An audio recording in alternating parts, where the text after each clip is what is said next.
जो स्टडी आया है उसमें ये पाया गया है कि जो सिवान, सुपौल, समस्तीपुर, हम्म। बेतिया, चंपारण, इन डिस्ट्रिक्ट्स में जो पानी के अंदर यूरेनियम की मात्रा है वो 30 ppm एक मेजरमेंट है कि इतना इतने इतने से ज़्यादा होगा तो ये किडनी को डैमेज कर सकता है, ये मानसिक रोग कर सकता है और सबसे ख़राब बात ये कि ये कैंसर को भी जन्म दे सकता है। जो आपने 30 पीपीएम की आपने बात की, हाँ, ये 80 के ऊपर जा चुका है। 80 के ऊपर जा चुका है। नॉर्मली बिल्कुल 30 से कम होना 30 से चाहिए कम होना चाहिए। और ये 80 से ऊपर जा 80 चुका से है। ऊपर जा चुका है। तो बीमारी अगर अगर इसको सीरियसली ना लिया जाए, अगर हम लोग इसको इस पे जागरूक नहीं हो, तो बीमारी में डिजीज में क्या क्या हो सकता है आने वाले टाइम में? ये तो करने करे का क्या? इसमें करने की आवश्यकता सिवान के लेवल पे 3 बातें बहुत इंपॉर्टेंट है। पहला है गार्बेज का डिस्पोजल। जो हमारे घरों में कूड़ा बन रहा है, जो हमारे घरों में बैटरी इस्तेमाल की गई, जो टॉक्सिन्स बन रहे हैं, हम उसे कहाँ डिस्पोज कर रहे हैं, हम उसे कहाँ डंप कर रहे हैं। आप अगर कभी सिवान में स्कूल के बच्चे जानते हैं, स्कूल जाने का समय हो तो आप जाके देखिए, जगह जगह पूरे शहर का कचरा ला करके शहर के किनारे डाल दिया जा रहा है, उससे टॉक्सिक फ्यूम्स बन रहे हैं। सिवान में कहीं भी वेस्ट डिस्पोजल के लिए कोई अच्छी व्यवस्था नहीं बनाई गई है। इस मिट्टी से हमारा जिस्म बना हुआ है, इसी से हमारा भोजन आ रहा है, हम इसे प्रदूषित कर रहे हैं।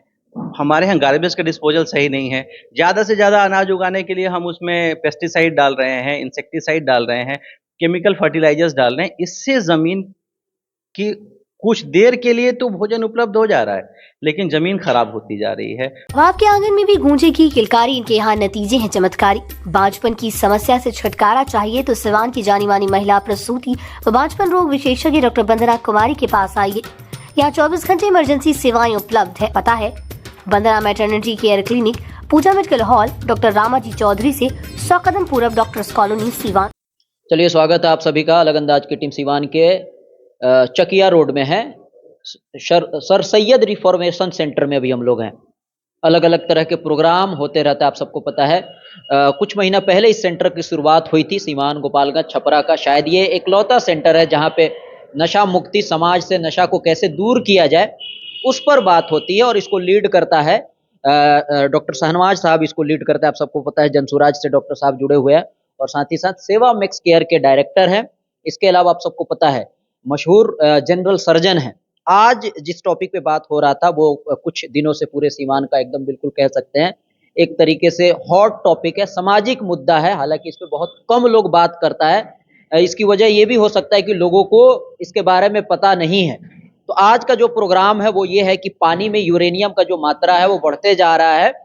तो इससे रिलेटेड आप विजुअल में भी देख सकते हैं कि जो डॉक्टर साहब इस प्रोग्राम को संबोधित कर रहे हैं, जागरूक कर रहे हैं। एक तरीके से समाज के जो बुद्धिजीवी लोग हैं वो लोग मौजूद थे। साथ ही साथ पेपर की कटिंग भी आप देख सकते हैं, अलग अलग पेपर में, अखबार में जो छपा है कि किस तरीके से ये खतरनाक है। और पानी जिस तरीके से हवा जरूरत है उसी तरीके से लोगों को, आपको बगैर पानी के आप जिंदा नहीं रह सकते हैं। तो इस पे बात करना बेहद जरूरी है। तो इसलिए कहीं ना कहीं हमारी टीम को लगा कि डॉक्टर साहब का इस पर राय जाना जाए ताकि समाज में ये बात पहुंचे और लोग जागरूक हों।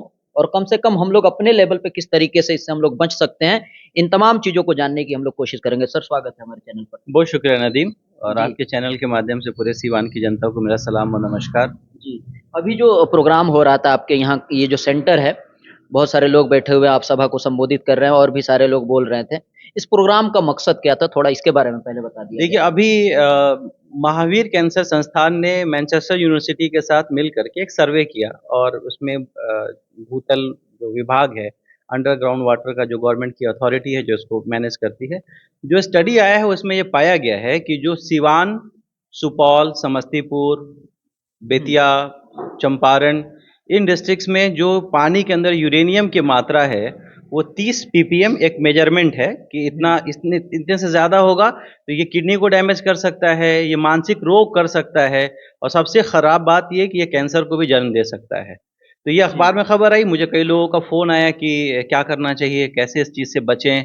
और ये लोग तो पढ़ते हैं, खुद से भी स्टडी करते हैं, तो पता चला कि अगर आरओ पानी इस्तेमाल करेंगे रिवर्स ऑस्मोसिस से, या डिस्टिलेशन का प्रोसेस क्या होता है, तो इस पे हम लोगों ने एक साइंटिफिक सोसाइटी का मैं एक पार्ट हूँ, उसको मैं चलाने की कोशिश करता हूँ।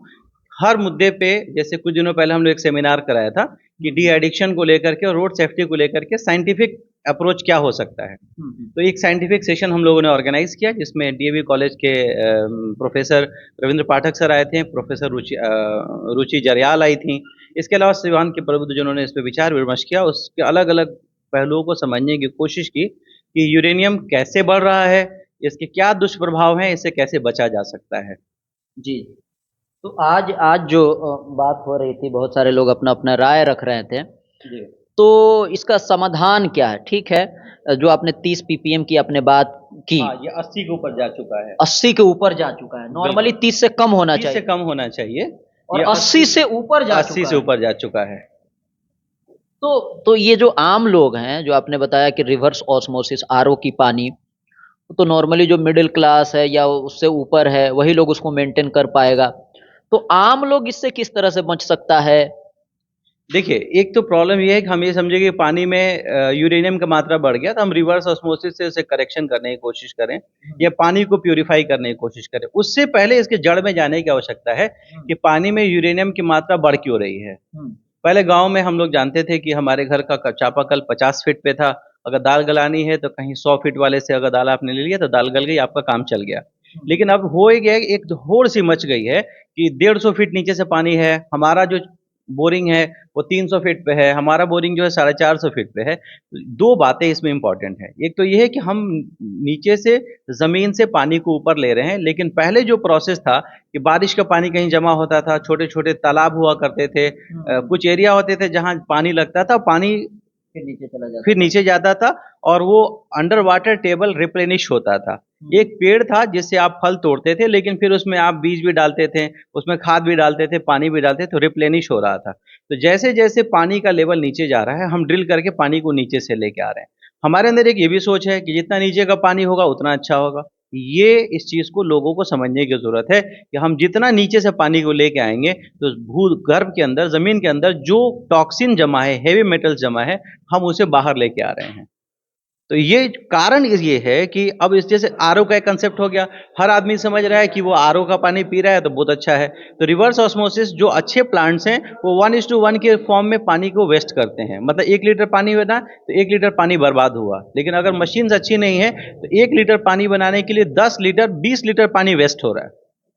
तो सवाल ये हो रहा है कि समाज के कुछ लोग वैसे हैं जो अफोर्ड कर सकते हैं, वो तो अपना कुछ कुछ प्रोटेक्शन कर ले रहे हैं, लेकिन 80-90% लोग जो हैं इसका खामियाजा भुगत रहे हैं।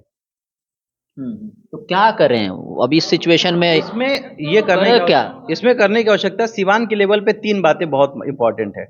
पहला है गार्बेज का डिस्पोजल, जो हमारे घरों में कूड़ा बन रहा है, जो हमारे घरों में बैटरी इस्तेमाल की गई, जो टॉक्सिन्स बन रहे हैं, हम उसे कहाँ डिस्पोज कर रहे हैं, हम उसे कहाँ डंप कर रहे हैं। आप अगर कभी सिवान में स्कूल के बच्चे जानते हैं, स्कूल जाने का समय हो तो आप जाके देखिए, जगह जगह पूरे शहर का कचरा ला करके शहर के किनारे डाल दिया जा रहा है, उससे टॉक्सिक फ्यूम्स बन रहे हैं। सिवान में कहीं भी वेस्ट डिस्पोजल के लिए कोई अच्छी व्यवस्था नहीं बनाई गई है। हम समझते हैं कि डंपिंग ग्राउंड होना चाहिए, नहीं, ऐसा नहीं हो सकता है। आपको उस वेस्ट को प्रकृति में लाने के पहले आपको उसको ट्रीट करना पड़ेगा, उसको डाइल्यूट करना पड़ेगा, उसके जो हार्मफुल केमिकल्स हैं उनको आपको न्यूट्रलाइज करना पड़ेगा। अब सिवान में स्तर तो ये है कि सिवान के सबसे बड़े एरिया में, सिवान के सबसे बिजी एरिया में, जो हॉस्पिटल रोड अगर आप मानेंगे तो सबसे ज़्यादा कूड़ा वहाँ फेंका हुआ रहता है। दक्षिण टोला मोड़ डीएवी कॉलेज के पास जाकर के देखिए, कूड़े का अंबार लगा हुआ है।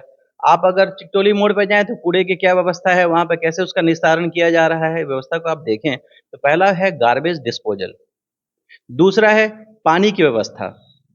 सिवान में इस पे थोड़ा समझने की आवश्यकता है कि कितने % लोग हैं जिनको पानी की व्यवस्था सरकारी रूप से म्यूनिसिपैलिटी की तरफ से शुद्ध पानी की व्यवस्था की जा रही है।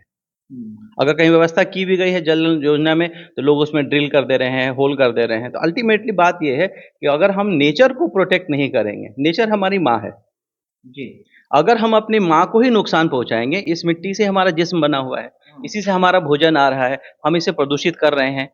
हमारे यहाँ गार्बेज का डिस्पोजल सही नहीं है, ज़्यादा से ज़्यादा अनाज उगाने के लिए हम उसमें पेस्टिसाइड डाल रहे हैं, इंसेक्टिसाइड डाल रहे हैं, केमिकल फर्टिलाइजर्स डाल रहे हैं। इससे ज़मीन की कुछ देर के लिए तो भोजन उपलब्ध हो जा रहा है, लेकिन ज़मीन खराब होती जा रही है। वेस्ट डिस्पोजल सही नहीं होने की वजह से अंडरग्राउंड वाटर पॉल्यूट हो रहा है, वाटर अल्कलाइन हो रहा है, इसके वजह से यूरेनियम भी लीच करके आ रहा है। ये तो जो आप देख रहे हैं टिप ऑफ आइसबर्ग है। आज जैसे अखबार में आ गया, बात आ गई, तो इस पे लोग चर्चा कर रहे हैं, कई लोग पैनिक भी हो रहे हैं। ये समझने की बात है कि बहुत पैनिक बटन प्रेस करने की ज़रूरत नहीं है, लेकिन डेफिनेटली हमें ये सोचना पड़ेगा कि अगले 50 साल में, अगले 100 साल में, अगले 200 साल में, आपने देखा होगा बेंगलोर में पानी की क्राइसिस कितना बुरा हो चुका है। पानी मतलब अंडरग्राउंड वाटर खत्म ही हो गया है, अब दूसरे एरिया से पानी लेके आ रहे हैं। तो ये मॉडल हम कब तक सस्टेन कर पाएंगे? सिवान एक छोटा शहर है, यहाँ अभी समस्या, मैं अपनी बात कहें तो समस्या उतने बुरे लेवल तक नहीं गई है, तो उसके पहले हमें जागने की आवश्यकता है। लेकिन आपने जो बात कही, ये सारी चीज़ें जो आप कह रहे हैं कि वो पर्सनल लेवल पे, मुझे नहीं लगता है कि हर इंसान अगर, क्योंकि जब तक इस पे सरकार एक्टिव नहीं होगी, इसके लिए कोई कानून रूल रेगुलेशन अगर नहीं बनेगा, मुझे नहीं लगता है कि इस पर हम लोग बहुत रोक सकते हैं। खैर, जो हमारे बस में है उस पर बात करना ज़्यादा बेहतर है। एक चीज़ हम समझेंगे, जो आपने बताया कि 80 से ज़्यादा हो गया है पानी में जो लेवल है यूरेनियम का। तो बीमारी अगर अगर इसको सीरियसली ना लिया जाए, अगर हम लोग इसको इस पे जागरूक नहीं हो, तो बीमारी में, डिजीज में क्या क्या हो सकता है आने वाले टाइम में?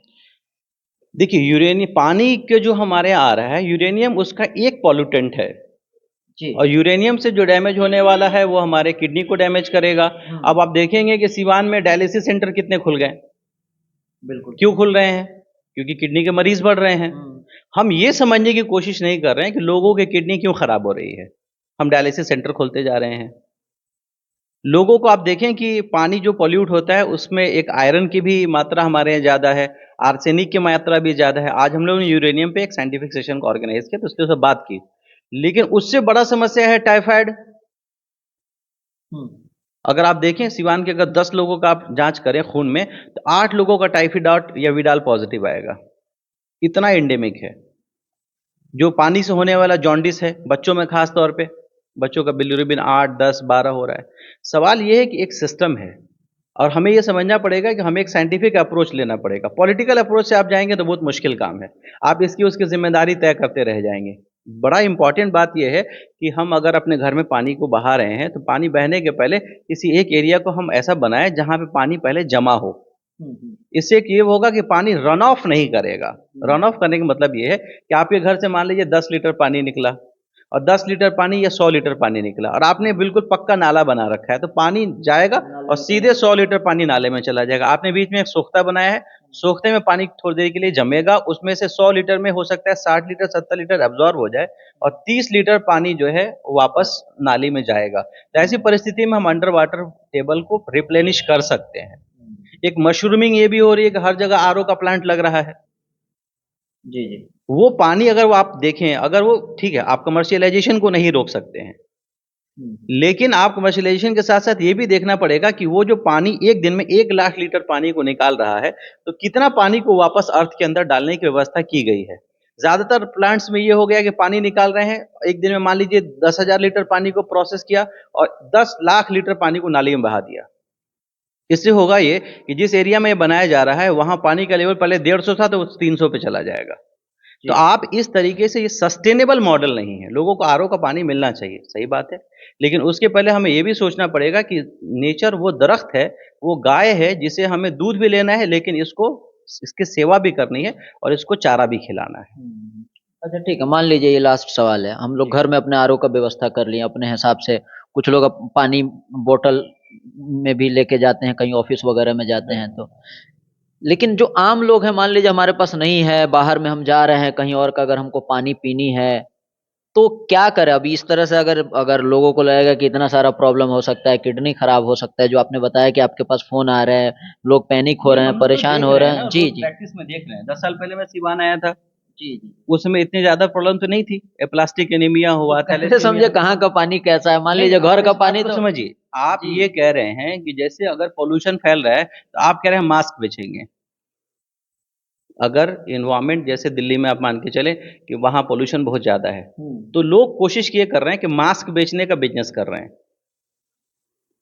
वो ये नहीं, जैसे मान लीजिए कि सड़क पे पूरा नाली का पानी बह रहा है, कचरा बह रहा है, तो लोग बूट बेचने की कोशिश कर रहे हैं। हमें समाज के तौर पे ये समझने की कोशिश करनी है कि हम वाटर को कैसे कंजर्व कर सकते हैं। वाटर क्या जो उसमें पॉल्यूटेंट्स इसलिए आ रहे हैं कि हम नीचे तक ड्रिल कर रहे हैं। हम वाटर लेवल को रिप्लेनिश करके अगर ऊपर का पानी पीते हैं, हमारे बाप दादा में मेरे दादा को, मेरे फादर को, मेरे चाचा को किसी को किडनी का प्रॉब्लम नहीं था। आज आपके देखिए हर घर में 5-5 लोगों को किडनी का स्टोन का, गॉल ब्लैडर का स्टोन। हमारा तो ब्रेड एंड बटर है, लेकिन सवाल ये है कि समाज अगर इस तरीके से बर्बाद होते जाएगा, लोग परेशान होते जाएंगे, तो डॉक्टर के घर में लोग बीमार नहीं पड़ेंगे। डॉक्टर का क्या शरीर स्टील का बना हुआ है। और अगर ये समाज बर्बाद होगा तो फिर हम भी बर्बाद होंगे। अगर मान लीजिए कई जगह वाटर लॉगिंग की समस्या है, उसके से डेंगू हो रहा है, तो डेंगू हो रहा है तो सिर्फ क्या गरीब लोगों को हो रहा है? क्या डॉक्टर के बच्चे को डेंगू नहीं हो सकता है? कोविड आया था तो क्या सिर्फ लोग मरे थे, डॉक्टर नहीं मरे थे? सवाल हमें इस तौर पे समाज के एक व्यक्ति होने के नाते इस तौर पे समझने की ज़रूरत है कि हम एक नाव में बैठे हैं। अगर ये नाव डूबेगी और ये नाव बर्बाद होगा तो हम भी डूबेंगे साथ में, हमारा भी नुकसान है। और इस पे सरकारी ज़िम्मेदारियाँ हैं, लेकिन उससे ज़्यादा इम्पोर्टेंट ये है कि और मैं आपकी बात कहना चाहता था, आपने कानून की बात की थी, सारे कानून बने हुए हैं। कानून को इम्प्लीमेंट करने वाले 3 लोग हैं। पहली जनता है, दूसरा एडमिनिस्ट्रेशन के लोग हैं और तीसरा उसके ठेकेदार लोग हैं। तो मुझे तो एडमिनिस्ट्रेशन से और ठेकेदार लोगों से क्या ही उम्मीद है, जो भी उम्मीद है जनता से ही है कि इस बात को, इस मुद्दे को गहराई से समझने की आवश्यकता है कि हमें नेचर को, प्रकृति को कंज़र्व करने की ज़रूरत है। हमें उसका इस्तेमाल करना है, उसका शोषण नहीं करना है। चलिए वीडियो ख़त्म करेंगे। उम्मीद करता हूँ कि बहुत सारा कन्फ्यूजन जो इससे रिलेटेड जो चल रहे हैं, अगर आप भी तो आपकी भी जो कन्फ्यूजन है दूर हुआ होगा। आगे और भी अगर आपका कोई सवाल है तो कमेंट के माध्यम से आप लोग रख सकते हैं। इसके बाद जब भी मौका मिलेगा तो फिर हम डॉक्टर साहब से उन सारे सवालों पे बात करने की कोशिश करेंगे। तो फिलहाल अभी के लिए इतना ही। बने रहें, देखते रहें अलग अंदाज।